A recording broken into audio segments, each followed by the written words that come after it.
Je refuse d'y croire.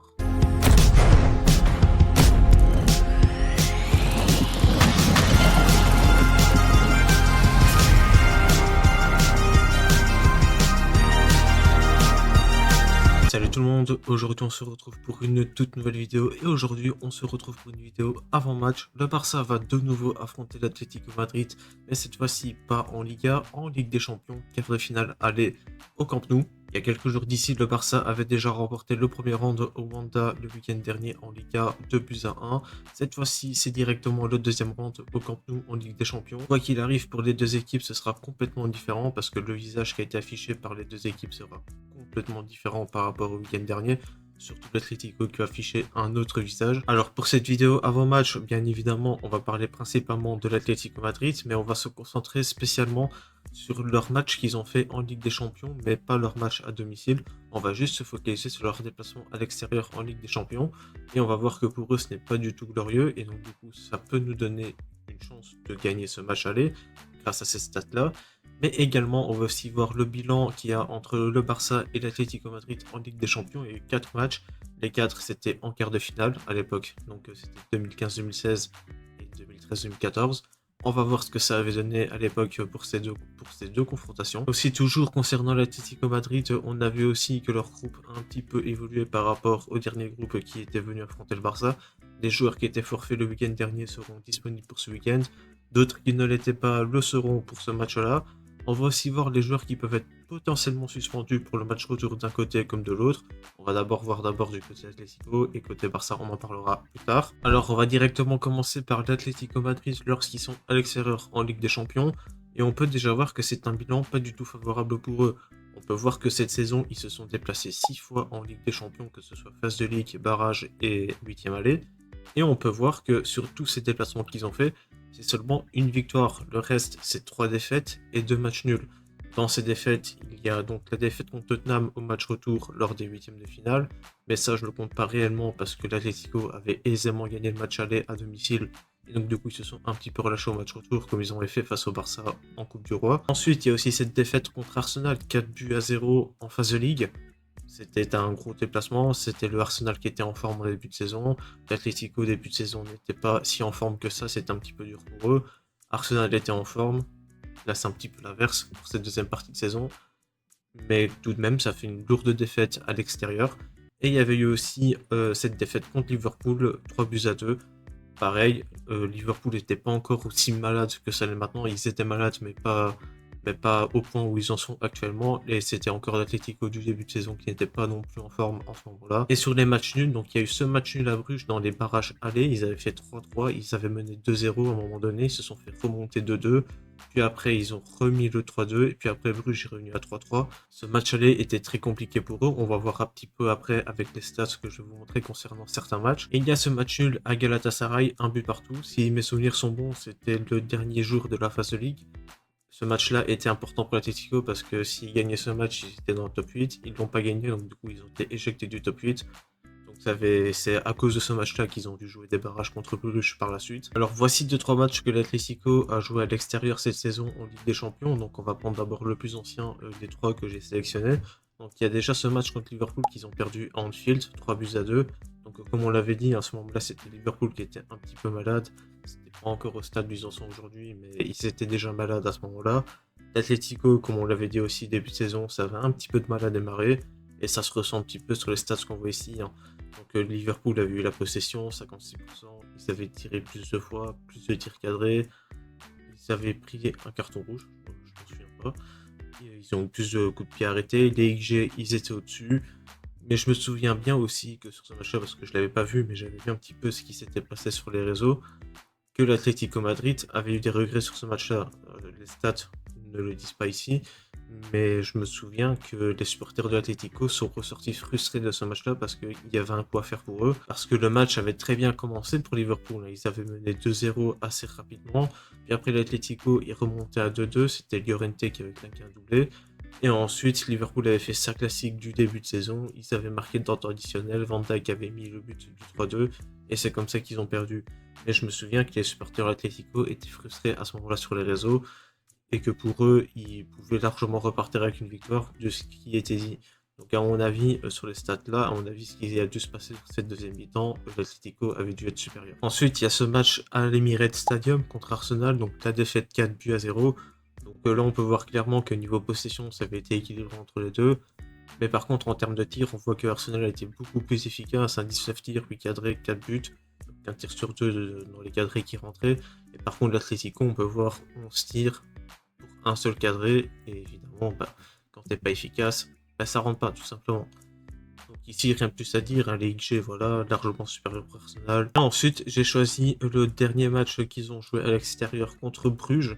C'était lors des barrages, donc comme je l'ai dit, on va pas parler de leur huitième de finale retour contre Tottenham chez Tottenham, parce que tout simplement pour moi, l'Atlético, vu qu'ils avaient gagné largement à l'aller, ils ne se sont pas donnés à 100% comme c'est le cas la plupart du temps sur des matchs à enjeu. Donc là, il y avait ce match aller contre Bruges lors des barrages. Ça avait été 3-3, donc l'Atlético avait mené 2-0. Alvarez avait marqué en début de rencontre sur penalty. Ensuite, il y avait eu Lookman qui avait mis 2-0 dans le temps additionnel de la première mi-temps. Ensuite, Bruges est revenu à 2-2 pendant la deuxième mi-temps. Puis après, il y avait eu le CSC d'Ordenez. Et ensuite, Bruges avait marqué avant le temps additionnel et était revenu à 3-3. Je me souviens que par contre, ce match-là, je l'avais vu par rapport aux autres. Donc, je me souviens que Bruges le rentrait dedans assez facilement. Ce match-là m'avait un petit peu rappelé ce match où le Barça s'était déplacé à Bruges, justement. Mais tout ça pour dire que Bruges avait globalement dominé la rencontre. À façon, les stats le disent eux-mêmes. Hein. Ils avaient largement la possession. Ils avaient tiré beaucoup plus de fois. Ils ont cadré plus de fois. Ils ont été moins efficaces, par contre. Parce que l'Atlético a cadré 4 fois. Ils ont marqué 4 buts. Mais ils avaient tout en leur faveur. Même les XG, ils étaient nettement au-dessus. Bruges le rentrait dedans. D'ailleurs, on l'avait vu aussi au match retour. Hein. Petit aparté.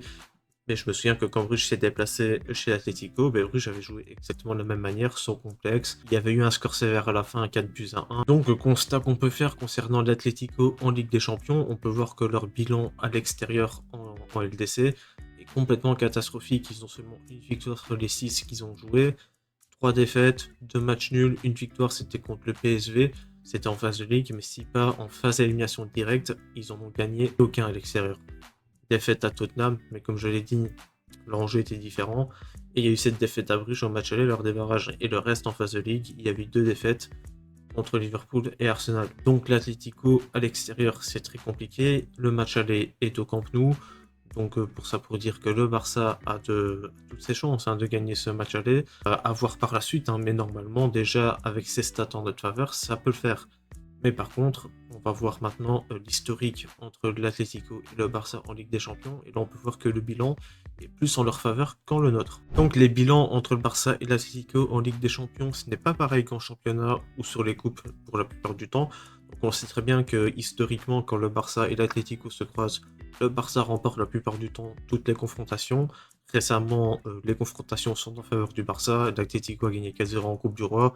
Et si on prend la globalité, championnat plus les autres coupes de l'an dernier, justement, tout est en faveur du Barça. Mais par contre, on peut voir ici que les dernières confrontations en Ligue des Champions en phase d'élimination directe ont été en faveur de l'Atlético. Donc on peut voir ici en 2015-2016, le Barça avait gagné son match aller au Camp Nou 2-1. Donc encore une fois, c'est un point en plus pour nous. Mais par contre, l'Atlético s'était qualifié dans son stade au Wanda 2-0. Donc encore une fois, on peut voir aussi que l'Atlético dans son stade est nettement supérieur. Mais ça, on en parlera pour le match retour. Et si on redescend encore un tout petit peu plus bas, on peut voir que le Barça et l'Atlético se sont croisés aussi en 2013-2014. Pareil, le Barça n'a pas perdu. Au match aller, c'était au Camp Nou. Ils avaient fait un but partout. Mais par contre, encore une fois, comme pour 2015-2016, l'Atlético s'est qualifié dans son propre stade en ayant gagné le match retour 1-0. On peut voir qu'au Camp Nou, quand c'est en Ligue des Champions, quand ça se joue au Camp Nou et notamment les matchs allés, là c'est encore le cas. Et en plus, encore une fois, c'est un quart de finale. Le match aussi, c'était quart de finale. Donc à chaque fois qu'on croise l'Atlético en quart de finale, généralement on commence au Camp Nou et au Camp Nou ça se passe bien pour le Barça. Et par contre, on peut voir aussi que pour les matchs retour, ça se passe mal pour le Barça. C'est toujours l'Atlético qui remporte le duel et surtout, il se qualifie. Donc mais ça pour cette partie-là, on en reparlera plus en détail pour le match retour. Mais on peut déjà voir que pour le match à domicile, c'est un bon point pour nous. Concernant maintenant leurs joueurs qui seront présents pour cette confrontation, donc il y avait eu quelques joueurs absents lors du dernier match en Liga. Pour rappel, il y avait déjà Llorente qui n'était pas là parce qu'il était suspendu, donc cette fois-ci, il sera là. Il y avait aussi Johnny Cardoso qui était suspendu, mais lui s'était blessé aussi, mais lui sera toujours pas disponible pour le match. Alors concernant les joueurs qui étaient absents en Liga le week-end dernier, il y avait donc Pubil qui était absent, qui fait son retour, Oblak qui était absent, qui fait son retour, et Rodrigo Mendoza qui était également absent, qui fait son retour. Concernant les joueurs absents du week-end dernier, Cardoso, on l'a dit, il s'était blessé, malgré qu'il était suspendu, il était blessé, il était absent. Pablo Barrios sera toujours absent. Et on a aussi Jiménez qui s'est rajouté à la liste des absents, qui lui ne l'était pas le week-end dernier.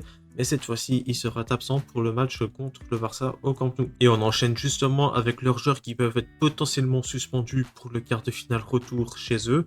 Alors on a Simeone qui peut être suspendu, Llorente qui peut être suspendu, Pubil qui peut être suspendu, Ruggieri peut être suspendu, Thiago Almada peut être suspendu, Clément Lenglet peut être suspendu, Le Normand peut être suspendu, et Barrios aussi peut être suspendu, mais lui ne sera pas là. Donc on a clairement à quoi faire, donc au-delà d'aller chercher la victoire, il faut aussi essayer de provoquer des cartons jaunes chez certains de ces joueurs, surtout que Simeone sera un titulaire, donc il faut essayer de le faire sortir de son match et essayer de le faire craquer et lui donner un carton jaune.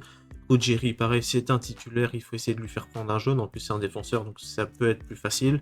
Llorente, pareil, je pense que s'il joue latéral droit, ou même au milieu de terrain, mais s'il joue latéral droit, il peut prendre aussi un carton jaune. Pubil, je pense que lui, vu qu'il vient tout juste de revenir, je ne pense pas qu'il lui sera aligné d'entrée de jeu.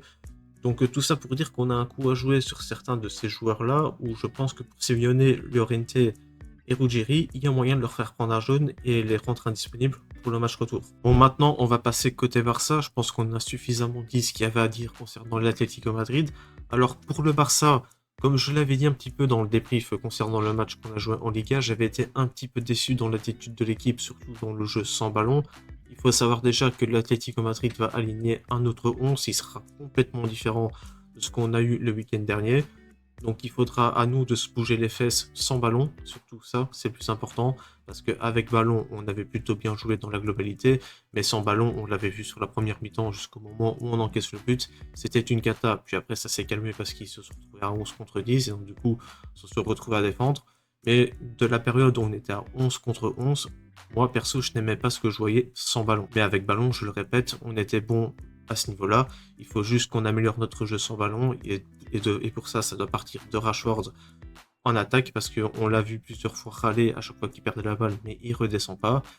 Lamine Yamal, pareil, de temps en temps, il râle, il revient pas. Les milieux de terrain, pareil, ils avaient pas trop envie de faire des efforts. Et on s'est retrouvé dans des situations comme le but qu'on a pris contre l'Atlético ou encore d'autres situations qu'on a prises sur des matchs d'avant. Donc l'attitude sans ballon doit être clairement meilleure que ça. Il faut qu'on montre toute autre chose. De toute façon, on est au Camp Nou, on est devant notre public. Et je sais que le Barça se comporte toujours différemment quand on est au Camp Nou. On sait très bien que devant le public, ça veut toujours faire le spectacle. Donc même si l'Atlético va venir avec un 11 complètement différent, moi j'ai complètement confiance au Barça pour faire le spectacle à domicile, faire les efforts qu'il faut faire. On aura façon le public qui sera derrière eux, la Grada sera là. Donc ce sera un jour très important. Donc pour moi, on n'a aucune excuse pour ce match-là. On doit le gagner impérativement. Alors, concernant les joueurs absents pour le Barça, c'est toujours la même liste. Il y a un joueur qui s'est rajouté par rapport à la dernière fois. Donc Marc Bernal s'est rajouté à la liste des blessés. Mais heureusement pour nous, ce n'est pas très grave du tout. On a eu un communiqué de la part du club comme quoi il sera absent pour seulement 10 jours. Donc il sera peut-être là pour le match retour, mais pas sûr. Mais pour ce match aller, sûr et certain, il est forfait. On n'a toujours pas de Frenkie de Jong qui sera toujours trop juste pour revenir pour ce match-là. Lui, il est plutôt pressenti à revenir contre l'Espagnol ce week-end. On fera toujours sans Rafinha qui s'est pété pendant la trêve. Et comme d'habitude, on fera sans Christensen. Alors, avant qu'on passe au 11 idéal, de notre côté, on a également des joueurs qui sont sous menace de suspension. Et il faudra faire attention pour certains, parce que si certains en prennent, ça peut être une très grosse perte pour ce match retour. Donc on a déjà Lamine Yamal qui est sous menace de suspension. On a Fermin Lopez qui est sous menace de suspension. On a Gérard Martin qui est sous menace de suspension. Et on a Marc Casado qui est sous menace de suspension. Donc pour Casado, je ne pense pas que ça aura lieu parce qu'il y a de fortes chances qu'il ne monte pas en jeu durant le match. Gérard Martin, par contre, il faudra faire très gaffe parce que lui, il est en défense et il a pris un jaune le week-end dernier. Et quand tu es défenseur, tu as plus tendance à te manger un jaune plus facilement que pour les autres postes. Lamine Yamal, normalement, ça devrait aller. Il sera en attaque. sauf énorme dinguerie de sa part, il ne prendra pas de carton jaune. Par contre, Fermin Lopez, attention quand même, parce que je pense que lui, vu que parfois il est un petit peu trop violent dans son jeu, dans ses interventions, peut-être que lui, il y a un monde où il prend un jaune. Donc il faudra faire gaffe à ce niveau-là pour Martin et Fermin. Lamine, normalement ça devrait aller, et Casado, comme j'ai dit, peu de chances qu'il rentre en jeu. Donc on verra à ce niveau-là. Alors maintenant, on va passer à ma compo idéale pour cette rencontre. Donc on va reprendre plus ou moins la même compo qu'on avait alignée le week-end dernier contre l'Atlético. Donc on va partir à Juan Garcia dans les cages. Comme d'habitude, ça ne bouge pas.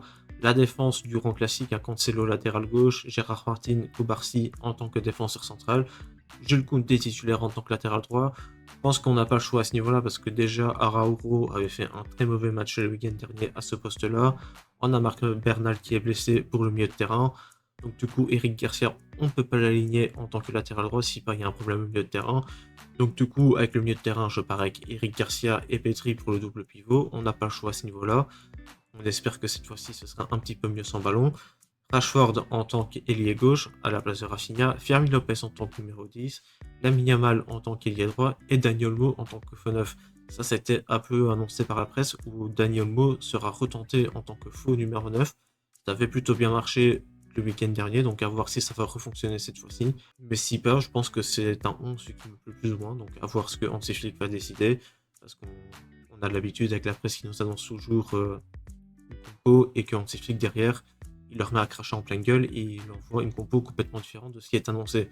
Donc il y a un monde où Fermin ne débute pas, que ce soit Olmo en tant que 10 et Lewandowski en 9. Lewandowski avait fait une bonne entrée et il avait marqué le week-end dernier. Donc à voir comment ça va se passer, mais je pense que Hansi Flick va partir sur ça. Donc c'est terminé pour cette vidéo, donc n'hésitez pas à me donner votre ressenti dans les commentaires. Comme d'habitude, votre avis m'intéresse toujours. N'hésitez pas à me donner vos pronostics, votre compo idéal. Je vais vous donner un prono d'ailleurs, ça fait longtemps qu'on ne l'a plus fait.